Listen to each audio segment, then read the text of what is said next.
দর্শক, এইমাত্র আমরা জানতে পেরেছি অন্তর্বর্তী সরকারের উপদেষ্টা পরিষদ থেকে পদত্যাগ করেছেন তথ্য সম্প্রচার আইসিটি উপদেষ্টা নাহিদ ইসলাম। মন্ত্রণালয়ের দায়িত্ব থেকে আমি ইস্তফা দিয়েছি।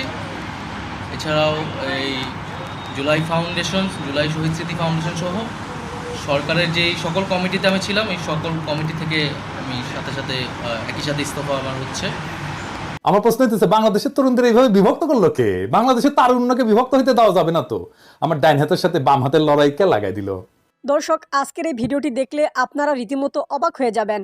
আপনারা জানেন ইতিমধ্যে আওয়ামী লীগ সরকারের পতন হয়েছে। এখন ক্ষমতায় আছেন অন্তর্বর্তী সরকার ডক্টর মোহাম্মদ ইউনূস। অন্তর্বর্তী সরকারের মাননীয় উপদেষ্টা ডক্টর মোহাম্মদ ইউনূস থাকাকালীন দেশে কি কি ঘটনা ঘটে যাচ্ছে তা আপনাদের প্রমাণ সহকারে দেখাবো। দর্শক, কথা আর বাড়াবো না, ভিডিওতে চলে যাব। তার আগে আপনাদের কাছে ছোট্ট একটি অনুরোধ, আপনি যদি আমাদের চ্যানেলে নতুন দর্শক হয়ে থাকেন তাহলে অবশ্যই চ্যানেলটি সাবস্ক্রাইব করে পাশে থাকা বেল আইকনটি বাজিয়ে দিতে ভুলবেন না। যারা অলরেডি আমার চ্যানেলটি সাবস্ক্রাইব করেছেন তাদেরকে জানাই অসংখ্য ধন্যবাদ। চলুন ভিডিওটি শুরু করা যাক। আমার প্রশ্ন হইতেছে, বাংলাদেশের তরুণদের এইভাবে বিভক্ত করলো কে? বাংলাদেশের তারুণ্যকে বিভক্ত হইতে দেওয়া যাবে না তো।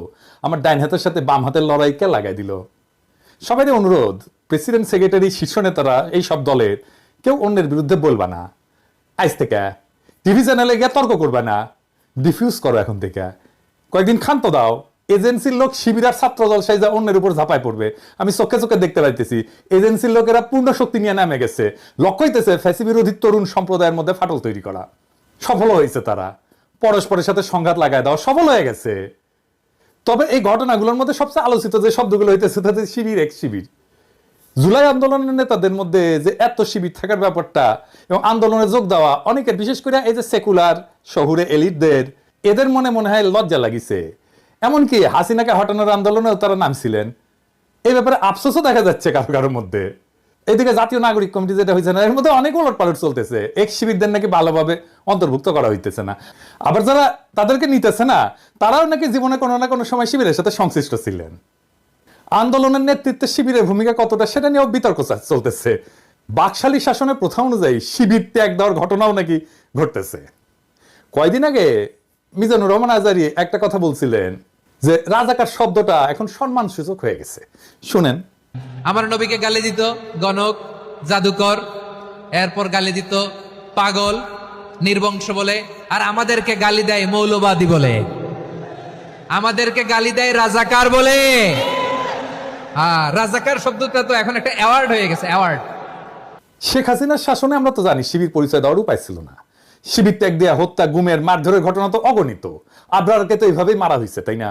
ফলে গোপন তো করতেই হইতো, উপায় তো ছিল না। হাসিনাকে হটানোর পরে বহু বছরের বার্তা ভেঙে গেছে।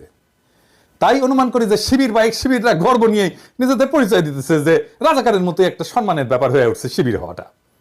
নিজের যে পরিচয় আপনার সামনে আনতে চান, সেই নামে আপনাকে ডাকার ঘটনাকে ট্যাগ বলা কঠিন। তবে এটাও ঠিক যে দেশে এখনো বহু সাংস্কৃতিক এবং রাজনৈতিক পরিসর আছে যেখানে শিবির পরিচয়, জামাতের পরিচয় সমস্যা হয়। ওইদিকে ছাত্রদল মনে হয় একটা অ্যান্টি শিবির মুডে আছে। ফলে কোথাও কোথাও এটা ট্যাগ হয়ে উঠতে পারে এবং দমন পীড়নের বৈধতা দেওয়ার ঝুঁকি তো থাকেই। এই যে পরিস্থিতিটা চলতেছে, এই পরিস্থিতিতে বিপ্লব পরবর্তী প্রতিক্রিয়া বা অস্থির সময়। সব বিপ্লবের পরে এরকম অস্থির সময় আসে। যারা জুলাই বিপ্লবকে বিপ্লব বলে স্বীকারই করতে চান না, তাদের জন্য এইখানে কিছু ইশারা আছে। কিছুদিন পরে বিষয়গুলো হয়তো আর এতটা জটিল থাকবে না। আপনারা ভাবতে পারেন যে প্রথম আলোতে জামাতের আমিদের সাক্ষাৎকার ছাপা হইতেছে, এইটা প্রথম আলো করতেছে এমনি এমনি না। বাংলাদেশের রাজনৈতিক পরিষদের জামাত শিবির নিয়ে যে কুসংস্কার ট্যাবু ছিল সেটা দূর হইতেছে, এটাই তার প্রমাণ। এবার মূল আলোচনায় আসি, জুলাই বিপ্লবের শিবিরের কৃতিত্ব নিয়ে। শিবির নিয়ে কিছু কওয়া আমার জন্য মুশকিলই বটে। মানে শিবির নিয়ে কিছু কইলে, বিশেষ করে বিএনপি এসে কইবে আপনার প্রিয় শিবির, কেউ কেউ গালাগালিও শুরু করবে। কথাটা মিথ্যা না। শিবির প্রসঙ্গে আমার কিঞ্চিত দুর্বলতা আছে, এটা আমি আগেও বলছি। তাও আমি চেষ্টা করব বস্তুনিষ্ঠভাবে আলাপটা করার। আমি যে কথাগুলো বলবো আপনারা কানেক্ট করতে পারবেন ঐতিহাসিক ঘটনার সাথে। আমি যে শিবিরকে এক্সট্রা খাতির করি নাই, জামাতকে এক্সট্রা খাতির করি নাই, সেটা আলাপ শেষ হলেই বুঝবেন। জুলাই বিপ্লবের শিবিরের ভূমিকা বা কৃতিত্ব যদি বুঝতে যাই তাহলে একটু পিছে থেকে শুরু করতে হবে। প্রথমে দেখবো আমরা হাসিনার বাকশালী শাসন এবং বাঙালি জাতীয়তাবাদের ইতিহাস চর্চার দিক থেকে। আন্দোলনের নেতাদের বয়স কত? ধরেন 20 থেকে 35, এইটুকু। তাহলে এদের রাজনৈতিক আর ঐতিহাসিক চেতনা পুরাটাই গড়ে উঠছে হাসিনার কঠোর বাকশালী শাসনে, বাঙালি জাতীয়তাবাদের একচেটিয়া দখলের মধ্যে, তাই না? তো এই তরুণ তরুণীরা কি দেখলো রাজনৈতিক পরিসর হিসাবে? তারা দেখলো বাংলাদেশ পুরোপুরি ভারতের দখলে। এই দেশের সংখ্যাগরিষ্ঠ মানুষের ধর্ম সংস্কৃতি যেন লজ্জার বিষয়। তারা নির্যাতনের শিকার। বাংলাদেশের রাস্তায় দাড়ি টুপি নিয়ে হাঁটা যায় না, পুলিশ ধরে। বাংলাদেশের সব মসজিদ হয়ে যাচ্ছে আল আকসা মসজিদের মতো, ইসরায়েলের মতো পুলিশের ঠাসা থাকে মসজিদ। বাসায় ধর্মীয় বই রাখা যায় না, বলে জিহাদি বই।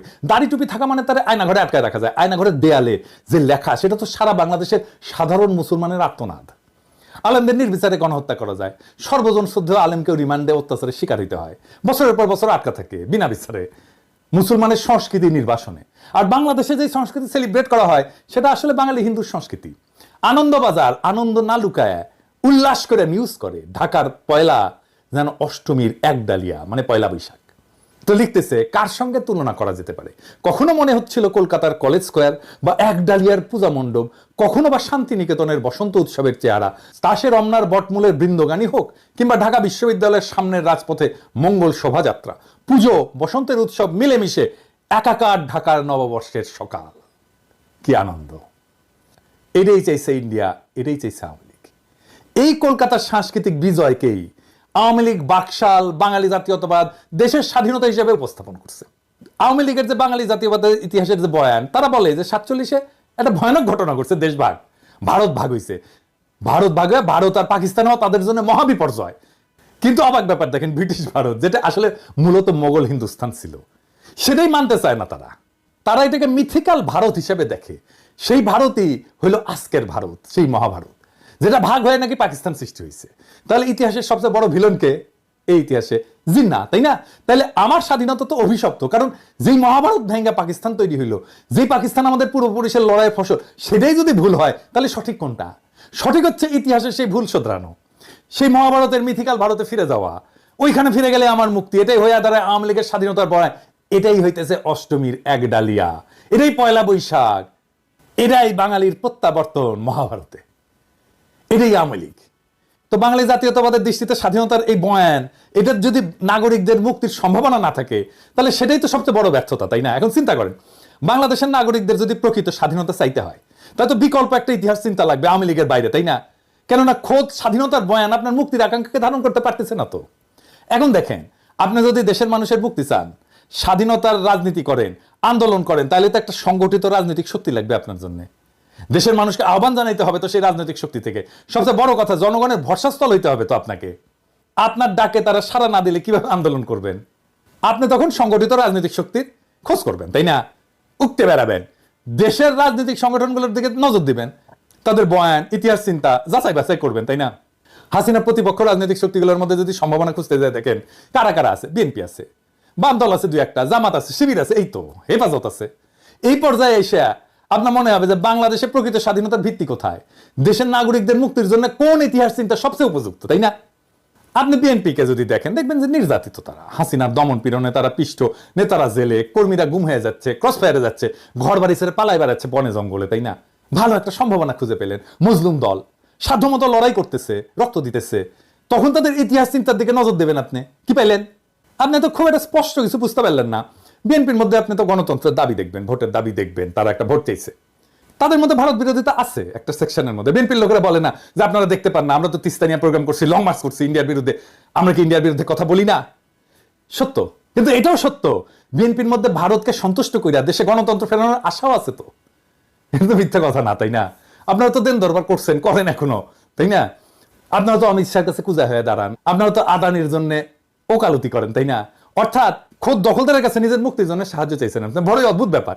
এই দ্বন্দ্ব আপনি বুঝতে পারবেন না সহজে। ভারতকে নিয়ে কিছু বলা যাবে না, হিন্দুত্ববাদকে নিয়ে কিছু বলা যাবে না। হাসিনার আমলে এই আলাপ আসছে মূলত বিএনপি মনা অ্যাক্টিভিস্টদের কাছ থেকে। এমনকি আপনারা খেয়াল করলে দেখবেন, ভারতীয় পণ্য বয়কট আন্দোলনে যারা আমার সবচেয়ে বেশি বিরোধিতা করছিল, তাদের আপনি বিএনপি পন্থী বলেই চিনতে পারবেন। আমি আর নাম বলি না। আবার এটাও সত্য, বিএনপির শীর্ষ নেতৃত্ব ভারতীয় পণ্য বয়কট আন্দোলন সর্বাত্মক সাহায্য সমর্থন করছিল। আমি নিজে সাক্ষ্য দিচ্ছি।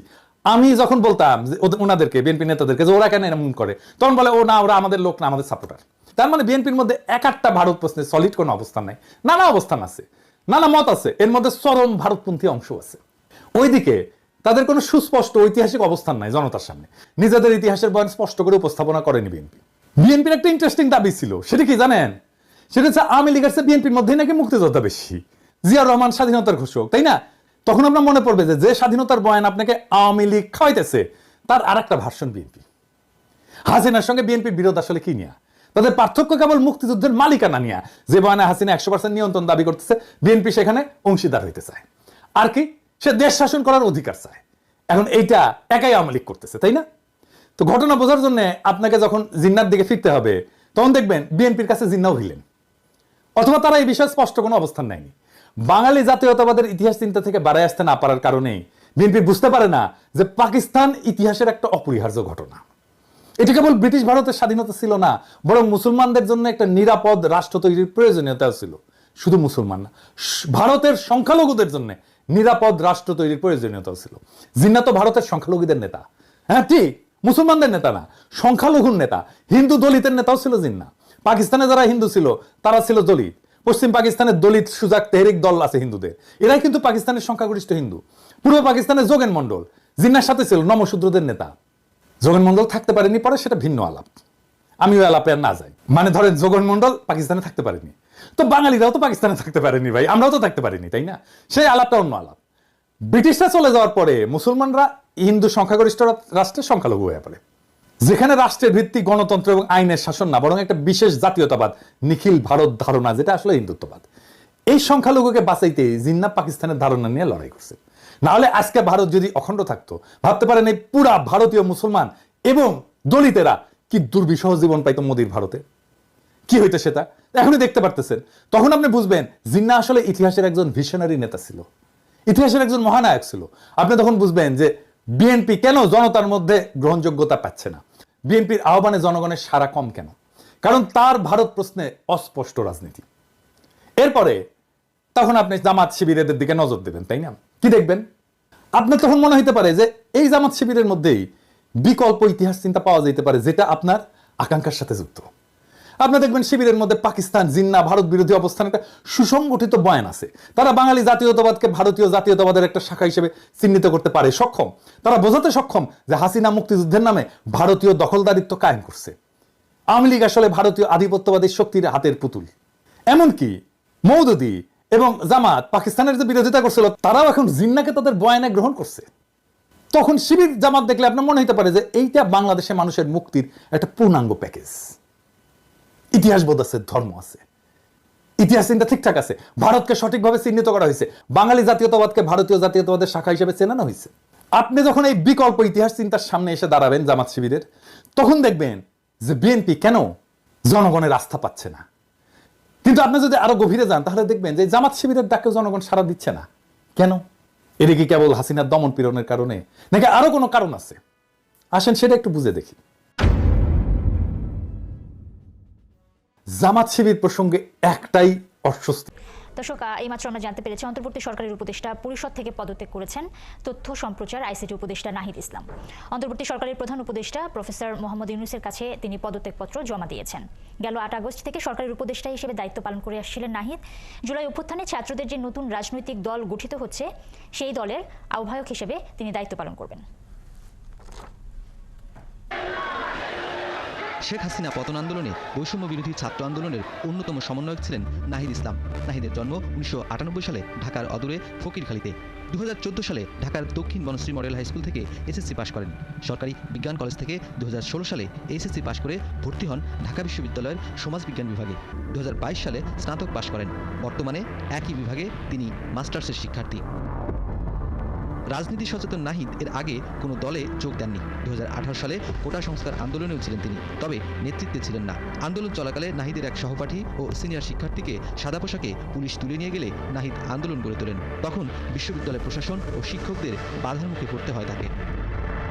2019 সালে ডাকসু নির্বাচনে নুরুল রাশেদ ফারুক প্যানেল থেকে নির্বাচনে অংশ নেন নাহিদ ইসলাম।